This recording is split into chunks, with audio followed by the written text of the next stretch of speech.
Hello everyone, welcome back to my new blog. कैसे हैं आप सभी लोग? आशा करते हैं कि आप सभी लोग बहुत ही बढ़िया होंगे और अपने एग्ज़ाम की तैयारियों में जुट गए होंगे। और मैं भी अपनी तैयारियों में लगी हुई हूँ और मुझे भी बेसब्री से इंतज़ार है कि कब एग्ज़ाम आए।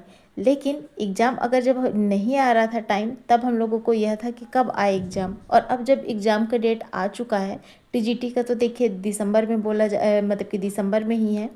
और एलटी का भी अभी श्योर नहीं है, लेकिन नवंबर या फिर दिसंबर या फिर जनवरी इसमें हो सकते हैं। और जीआईसी का तो दिसंबर के बाद ही होना तय है।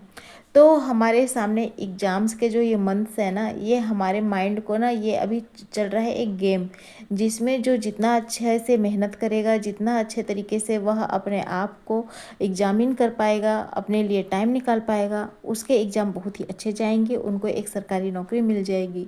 अब जैसे कि अब हम लोग अपना प्रिपरेशन कर रहे हैं, तो बहुत सारे डाउट्स आ रहे हैं, क्योंकि अगर हम तैयारी नहीं कर रहे होते हैं या फिर एक माइंड में यह रहता है कि हाँ आएगा एग्ज़ाम तब देखा जाएगा।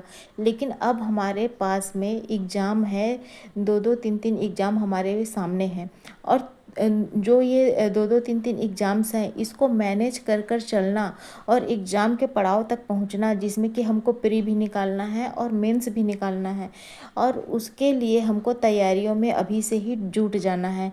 और जैसे कि अब देखते देखते 1 मंथ निकल चुके हैं फॉर्म सबमिशन का भी, और एलटी का तो देखिए डेट तो फिनिश ही हो चुका है, वह डेट भी चला गया है।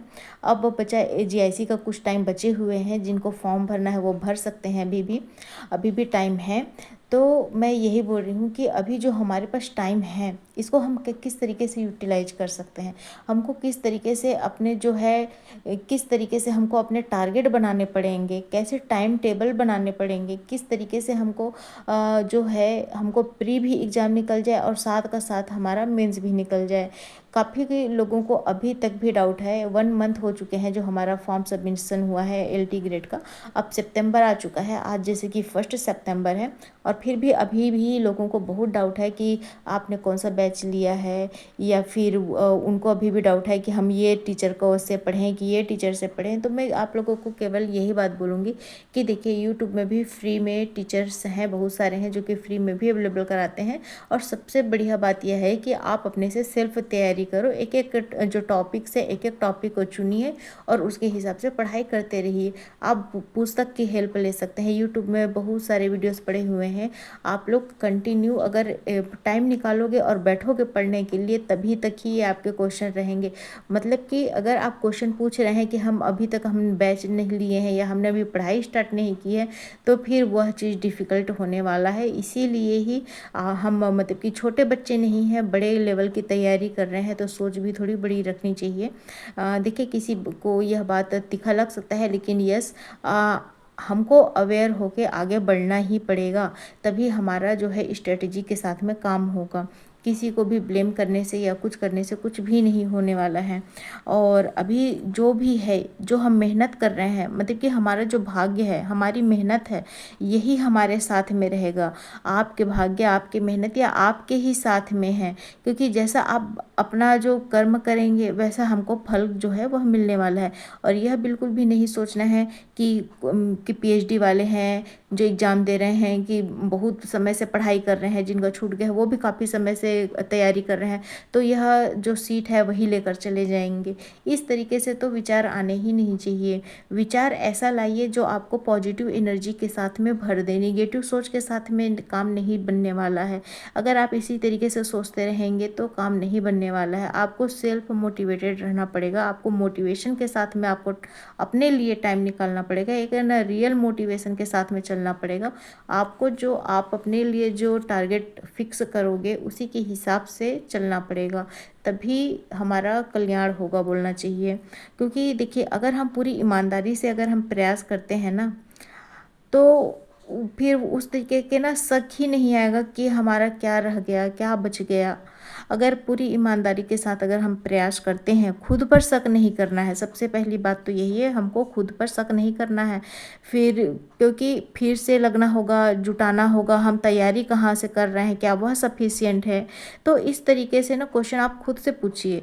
जब आप खुद से पूछेंगे, जब आप पढ़ाई करने के लिए बैठेंगे, तो आपको यह खुद ब खुद ही पता चल जाएगा कि मेरा क्या सब्जेक्ट, मतलब कि कौन सा टॉपिक रह गया है, कौन सा टॉपिक नहीं रह गया है, और जो भी तैयारी है उसमें क्या कमी रह गई है, उस कमी पर काम करना पड़ेगा स्पेशली।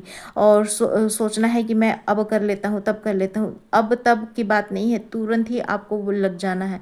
आप अपना जो भी छोटे मोटे काम है, जैसे हाउस वाइफ है तो हमारे पास तो बहुत सारे काम रहते हैं, तो जो भी काम है उसको आप या तो अभी कर लो, या फिर जब आप कंटिन्यू आप पढ़ते रहते हैं तो बीच में ब्रेक लेकर ना जाइए।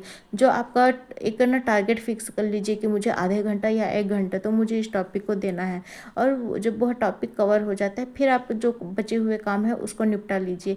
हाँ, बोलना आसान है लेकिन करना तो हमको ही पड़ेगा ना, क्योंकि अगर हम इस तरीके से अपने लिए अगर एक्शन नहीं लेंगे, अपने बारे में नहीं सोचेंगे, तो हम लोग ऐसे ही ना यूज टू होते जाएंगे। हर कोई हमको अपने अपने काम कराते जाएगा कि आप ये काम कर दो, ये काम कर दो, मेरा भी ये काम बचा है। नहीं, अभी पढ़ाई का समय है, हमको सबसे पहले प्रायोरिटी में अपने आप को रखना है।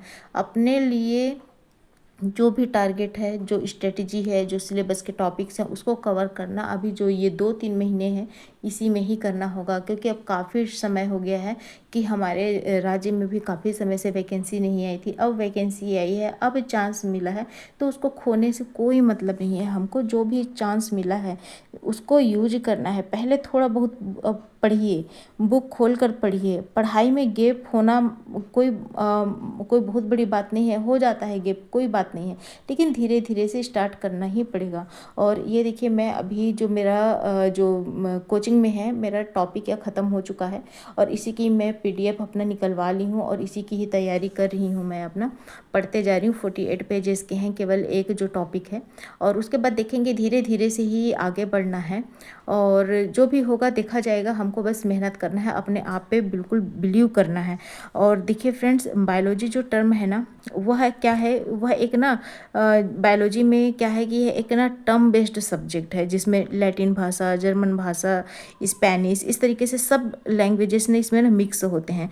और हिंदी मीडियम वाले जो बच्चे हैं ना, उनको ज़्यादा मेहनत करनी पड़ती है, इसीलिए ही, क्योंकि कभी कभी क्या होता है एग्जाम में, जैसे कि अर्धगुण सूत्र है, लेकिन उसको जो एग्जामिनर है वह क्रोमेटेड करके ही पूछ देता है।